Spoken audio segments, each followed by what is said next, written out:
Hello, good afternoon to everyone. There is so much demand of the additive inverse and multiplicative inverse. Many children ask me this question that ma'am, what is the additive inverse and multiplicative inverse? I have already explained you in class, but it's okay. Again, I'm going to explain you what is additive inverse and multiplicative inverse. First of all, we use these two inverse in rational number. You all know that what are rational numbers. The numbers to which you can write in the form of a upon b. Okay, these are rational number. But a and b both are non-zeros. Okay, they should be non-zeros. Means you can put at the place of a and b 1, 2, 3, all the counting numbers as you wish except 0. Suppose that 2 upon 6. So this is a rational number. 3 upon 5. This is also a rational number, okay? Because these two, A and B, are non-zeros. So now, additive inverse. Suppose that any rational number A upon B, for example, 7 upon 5. This is a rational number. So for this A upon B, our additive inverse exists. So you will write minus 7 upon 5.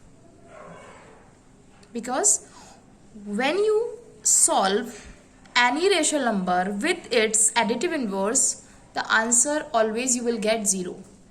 So this is minus A upon B, additive inverse. So means when you solve A upon B with its inverse, you will get answer 0. 7 upon 5, additive inverse of 7 upon 5 is minus 7 upon 5. Okay, so 0 answer. Another example you can take 5 upon 9. So what is the additive inverse of 5 upon 9? Minus 5 upon 9. Okay. Next is multiplicative inverse. Again, let A upon B is a rational number. For example, again 7 upon 5.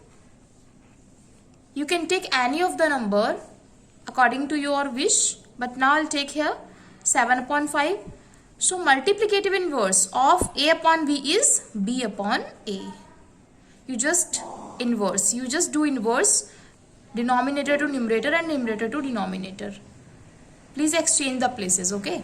So B upon A means B is 5, so 5 upon 7. Okay? So multiplicative inverse of 7 upon 5 is 5 upon 7. Right? Because when you solve multiplicative inverse of A upon B with it, means A upon B multiply B upon A. This is inverse of A upon B. Okay? Now put the values. A upon B 7 upon 5. Multiply B upon A 5 upon 7. So 5 ones are 5, 7 ones are 7. Means 1 answer. And 1 is the multiplicative identity. You know that. Multiplicative identity. Okay. And here 0 is additive identity. Right? Again, second example, suppose that 5 upon 9 again. So multiplicative inverse of 5 upon 9 should be 9 upon 5. When you solve both of these in multiply, you'll get answer 1. That is multiplicative inverse. Okay. Thank you.